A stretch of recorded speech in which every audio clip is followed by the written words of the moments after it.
예수님이 태어나신 것을 축하하며 기뻐하는 계절입니다. 오늘은 교회력으로 세 번째 강림절이 됩니다. 한 주, 이제 다음 주 네 번째 강림절이 지나면 그 주간 수요일이 바로 성탄절이 됩니다. 이러한 성탄절 시즌에 여러분 요즘 마음이 어떻습니까? 기쁩니까? 즐겁습니까? 아니면 냉랭합니까? 사회가 여러 가지로 좀 소란스럽기도 하고, 나라냐 하는 이런 이야기를 또 하는 사람들도 많고, 그리고 이제 썰렁한 이런 가운데서도 아마 우리가 기쁨과 즐거움을 느끼기 쉽지 않지만, 정말 예수님의 탄생이 여러분의 심령 속에 이렇게 이루어져 있으면은 기쁨과 즐거움이 샘솟듯 하리라고 생각이 듭니다.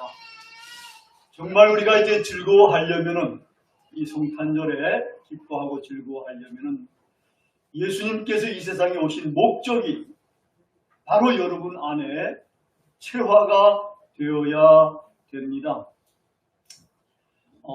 지난번에 제가 첫 번째 강림절에는 빛으로 오신 예수님에 관해서 말씀을 드렸습니다. 여러분, 세상에서 그러한 빛을 발견했습니까? 발견한 사람이 몇 명 안 되는 것 같으네요. 그냥 조용하고 머리만 끄덕이는 거 보니까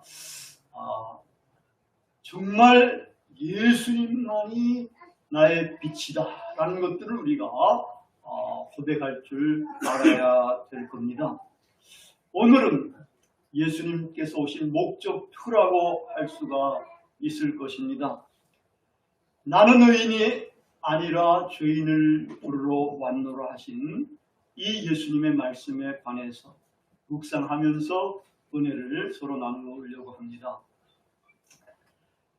그 예수님이 죄인을 부르러 왔다고 하신 이 말씀은 신약에서는 세 군데에 기록이 되어 있습니다. 마태복음, 마가복음, 누가복음. 근데 조금씩 다르게 되어 있습니다.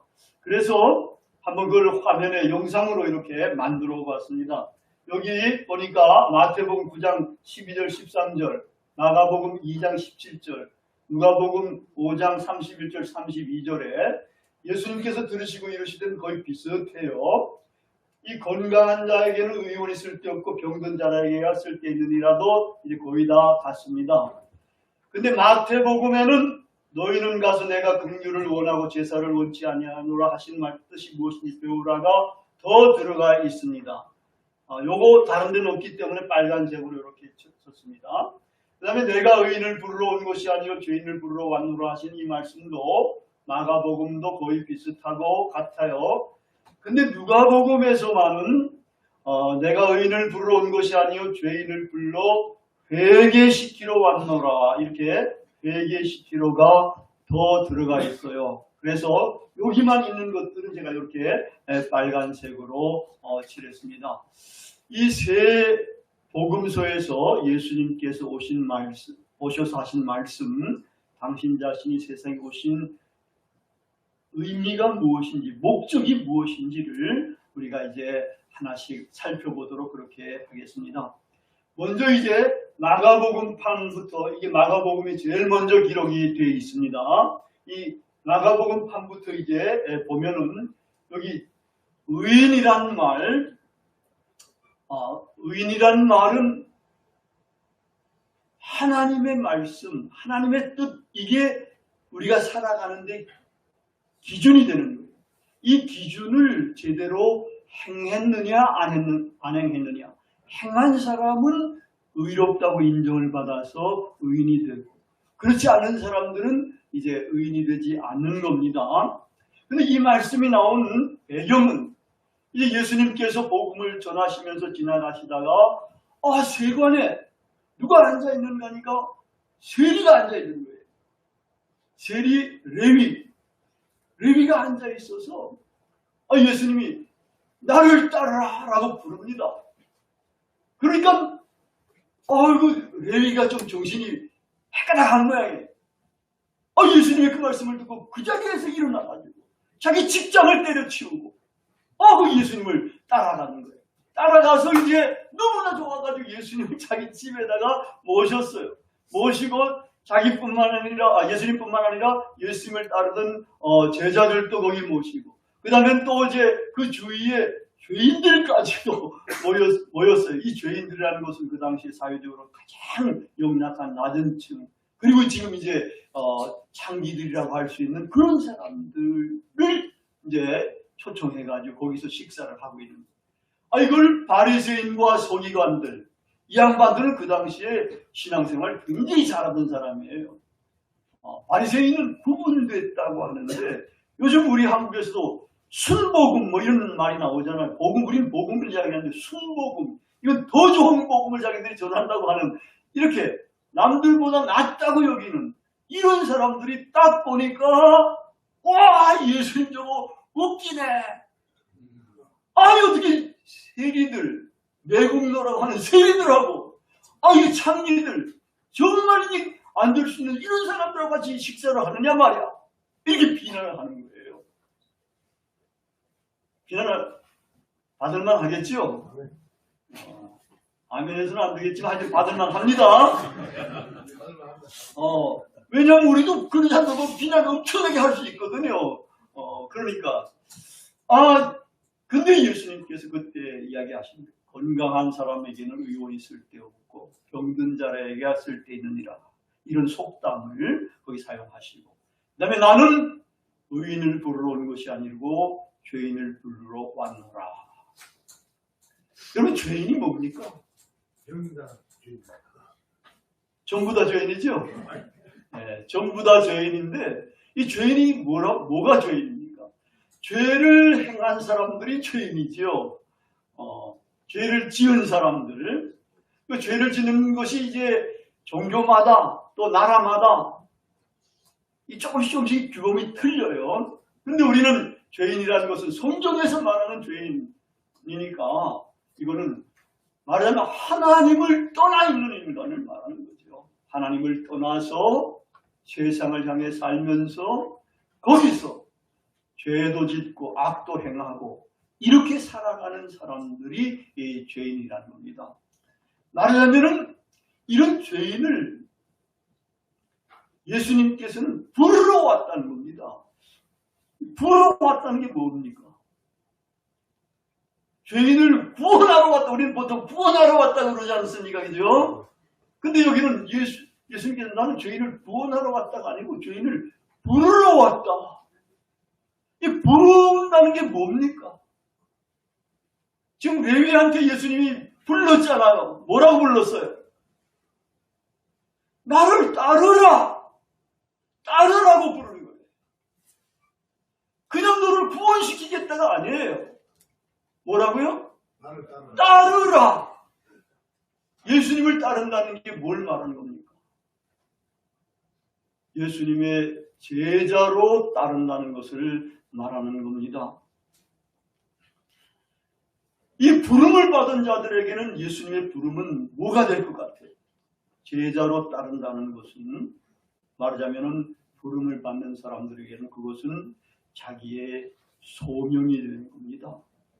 제자로서 내가 소명을 가지고서 따른다는 겁니다. 이 마가복음에서 예수님은 바로 이렇게 하나님을 떠나서 어떻게 살아야 될지를 모르고 죄와 악 가운데에 거하는 죄인들을 불러서 예수님의 제자로서 거룩한 소명을 감당하며 살도록 부른 것입니다.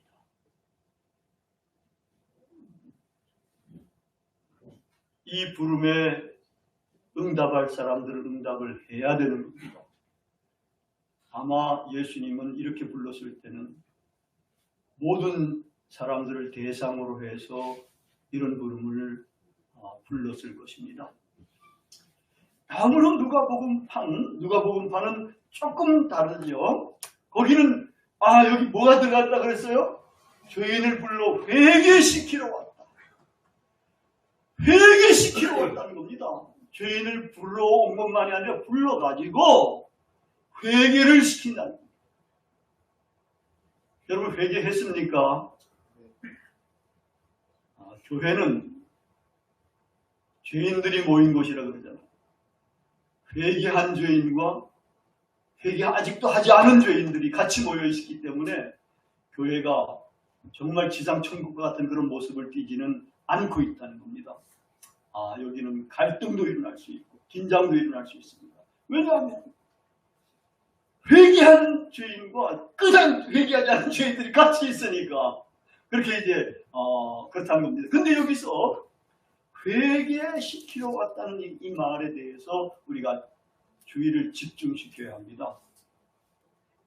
왜냐하면은 많은 기독교인들이 그 회개에 대해서 바로 여기 이 회개에 대해서 조금 잘못 알고 있기 때문입니다.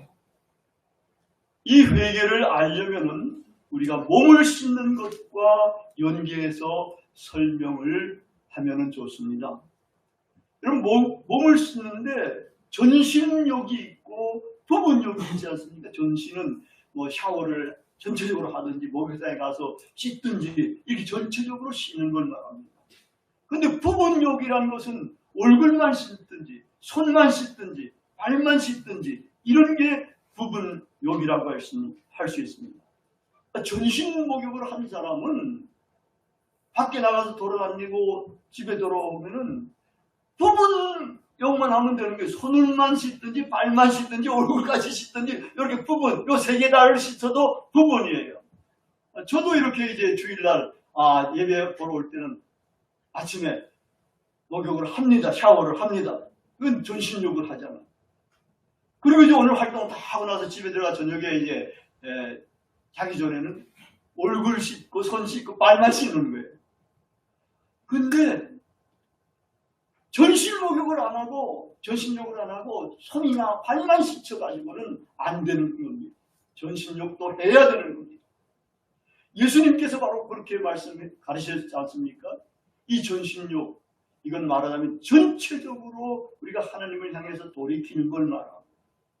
부분욕은 우리가 날마다 짓고 있는 죄들을 거듭거듭 되뇌이면서 용서를 비는 이걸 회개라고 말하는 겁니다. 예수님께서는 전체적으로 목욕을 한 사람은 이제 발만 씻어도 된다는 겁니다. 근데 전체적으로 이 목욕을 안 한 사람은 발만 씻어가지고는 더러운 것이 물러나지 않는 거예요. 우리가 예수님께서 오셔가지고 하나님 나라를 선포하시고 우리를 이렇게 부르셨다는 것은 회개시키러 불렀다는 것인데 이건 말하자면 우리가 세상을 향해 살고 있던 우리가 전적으로 하나님을 향해서 십자가를 향해서 예수님을 향해서 이렇게 전적으로 돌이킨다는 것을 의미를 하는 겁니다.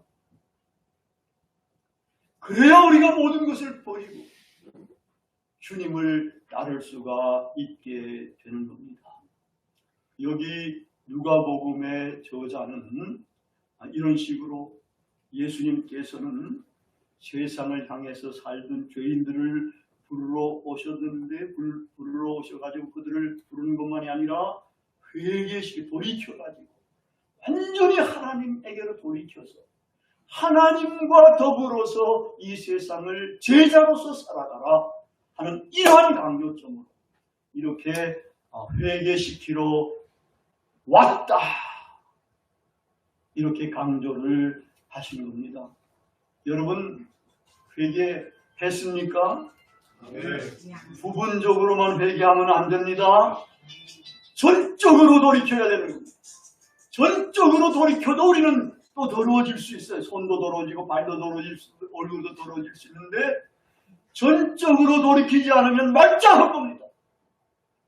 그래가지고선 예수님의 제자도 될 수가 없고 주님에게 영광을 돌릴 수가 없습니다. 전적으로 돌이킨 사람들이 이제 자기가 손도 씻고 발도 씻고 자기가 짓는 죄들도 이제 고백하고 이렇게 살면서 주님의 제자로서 살아가야 한다는 겁니다. 이제 오늘 본문 말씀 마태복음 판입니다. 여기는 아까도 봤지만 너희는 가서 내가 긍휼을 원하고 제사를 원치 아니하노라 하신 뜻이 무엇인지 배우라. 이 말씀이 더 들어가 있어요. 이 말씀은 어디에 있는 말씀인가 하니까 구약의 호세아 선지자 6장 6절에 있는 그러한 말씀입니다. 외우기 좋죠? 호세아 6장 6절 6땡입니다. 호세아 6장 6절 여기에 이제 들어가 있는 이 말씀이에요. 이 호세아가 이 말씀을 이렇게 하나님의 말씀으로 대언하게 된 배경이 있습니다. 여러분, 이스라엘 공동체는 어떤 공동체입니까? 제2공동체입니다. 여러분, 모세오경 보세요. 거기 보면은 하나님께 제사를 드리는 제사법들이 얼마나 많이 나오는지 모릅니다. 이스라엘은 하나님께 양을 잡아 드리고 소를 잡아 드리고 비둘기를 잡아 드리고 이렇게 드리면서 제사를 드리는 제의 공동체라고 할 수가 있습니다. 이 제사가 뭡니까? 지금 말하자면 예배입니다. 예배 공동체라는 겁니다. 하나님께 예배를 드리는 겁니다. 제사를 드리면서. 그런데 문제가 발생하는 거예요. 뭐냐? 서로 간의 엉망입니다. 가진 자들, 지도자들, 권세를 가진 자들이 그렇지 못한 사람들, 약한 사람들, 좀 부족한 사람들 기가 막히게 빼앗고 착취하고 억누르고 그냥 멸시천대하고 하는 이러한 상황으로 접어 들어가는 겁니다. 이러면 어떻게 되겠습니까? 나라가 하나님의 뜻을 백성들이 준행하지 아니하고 지도자들도 준행하지 않으니까 결국은 점점 쇠약해지면서 나라가 결국은 망하게 되지 않습니까? 실제적으로도 이 이스라엘은 망했지 않습니까? 북왕국은 아수르에 처참하게 망했고 남왕국 유다는 한 100년쯤 후에 바벨론에 의해서 또 처참하게 망합니다. 그 전에 선지자가 이렇게 이야기하는 겁니다. 내가 제사를 원치 아니하고 긍휼을 원한다. 긍휼이 뭡니까?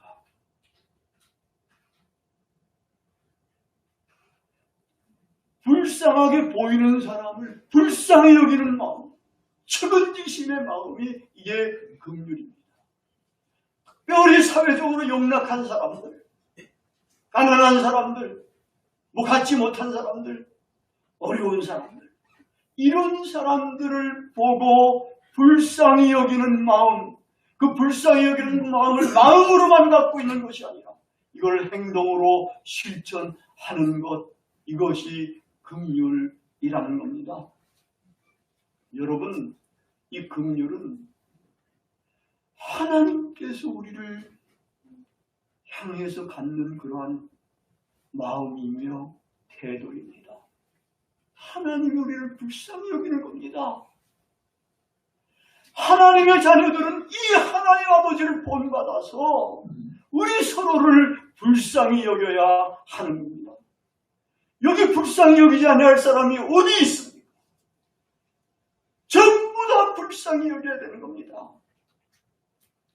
심지어 불쌍히 여기는 우리 형제들 가운데 예수 그리스도를 그 마음속에 품고 있는 사람들도 있지 않습니까? 그러면 나보다 더 존귀하게 여겨야 될 사람이 바로 그러한 사람들이 되는 겁니다. 이 남에 대해서 긍휼히 여기는 사람들, 이러한 사람들이 복이 있습니다. 그러한 사람들은 최후의 심판대에서 긍휼히 여김을 받습니다. 예수님의 산상보험 8복의 네 번째 복에서 분명히 그렇게 밝히고 있습니다. 긍휼히 여기는 자가 복이 있나니 저희가 긍휼히 여김을 받을 것입니다. 어디서 긍휼히 여김을 받는다는 겁니까? 최후의 심판대에서 긍휼히 여김을 받는다는 말입니다. 최후의 심판대에서 긍휼히 여김을 받으면 어떻게 되는 겁니까? 그래야 하늘나라에 들어간다는 이런 말입니다. 최후의 심판대에서 긍휼히 여긴 사람들만 긍휼히 여김을 받는다는 겁니다. 남에 대해서 자기가 잘난 것 같이 생각하고 자기가 가진 것, 기득권 뭐 이런 것 가지고서 힘을 신으로 삼으면서 사람들을 억압하는 사람들은 안 된다는 겁니다.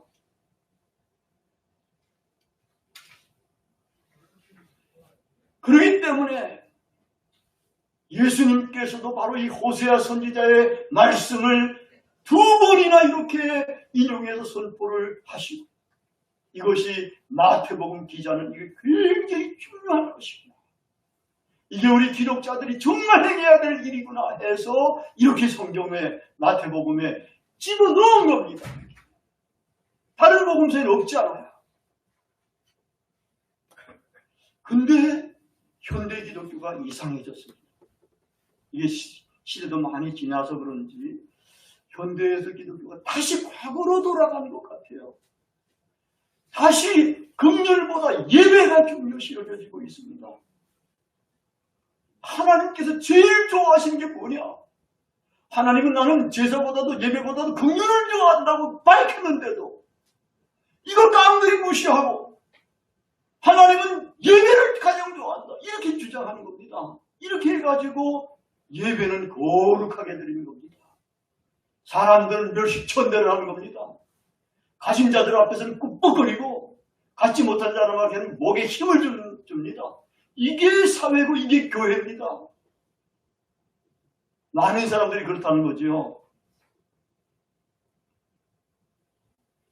이렇게 되면은 하나님의 원하시는 뜻, 곡해를 하는 것이고, 예수님이 이렇게 강조한 것도 곡해를 하는 겁니다. 예배가 회복돼 정말 아름답게 드리는 예배는 중요시 여겨야 합니다. 그러나 더 중요한 것이 있다고 하나님은 분명히 밝힌 겁니다. 여러분, 나라라는 것은, 하나님의 나라라는 것은 이게 공동체를 말하는 겁니다. 더불어 살아가는 공동체를 말하는 겁니다. 하나님 나라에서도 여러분 더불어 사는 겁니다. 이렇게 하려면 긍휼히 여기는 것, 서로 긍휼히 여기고 서로 존중하고 서로 사랑하고 하는 이것이 중요한 겁니다. 이제 우리는 긍휼히 여기는 마음을 가지고 서로 긍휼히 여겨야 합니다. 긍휼을 실천해야 합니다.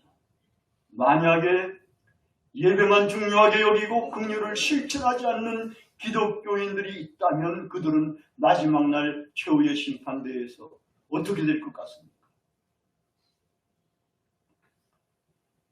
예수님은 나는 너희를 도무지 모른다. 불법을 행하는 자들아 내게서 떠나가라. 이렇게 선언하실 것입니다. 예수님은 우리 죄인들을 부르러 오셨습니다.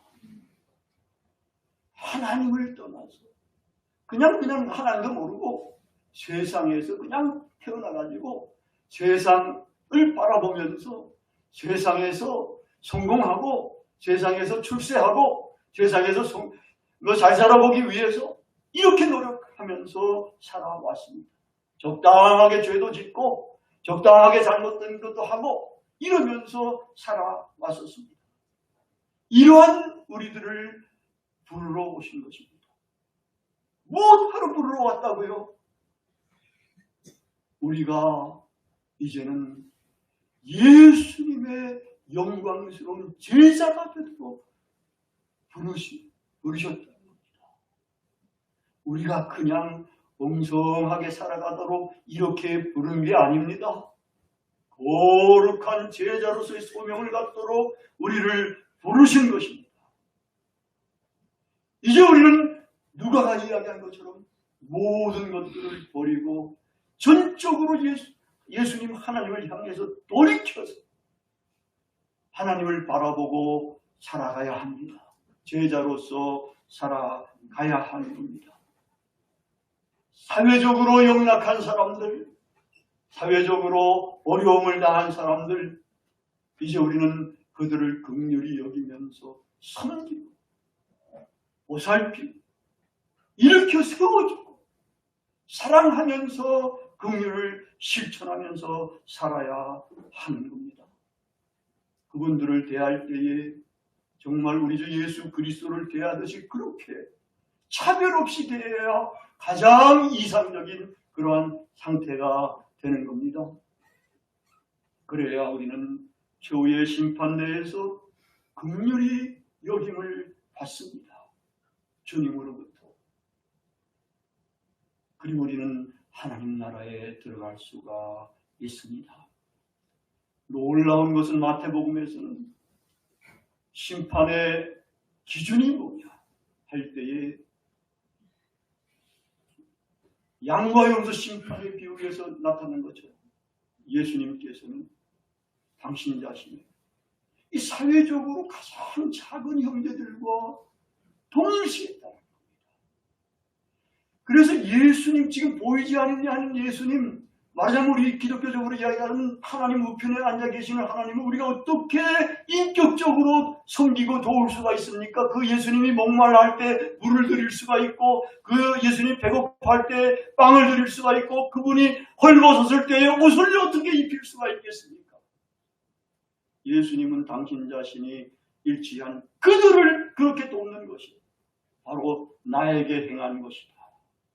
이걸 행한 자가 심판대에서 최후의 심판을 이기게 된다는 겁니다. 이제 우리는 예수님이 세상에 오신 이 목적을 분명히, 이 목적이 남에게서 이루어져도 되겠지만 가장 중요한 것은 나에게서 이루어져야 됩니다. 내 심장 속에서도 이루어져야 합니다. 내 삶에서 이것이 이루어져야 합니다. 그러면 성탄 시즌 정말 즐겁고 행복한 날들이 될 것입니다. 그리고 앞으로 이러한 복된 날들이 하나님 나라에서 영원히 이어질 수 있게 될 것입니다.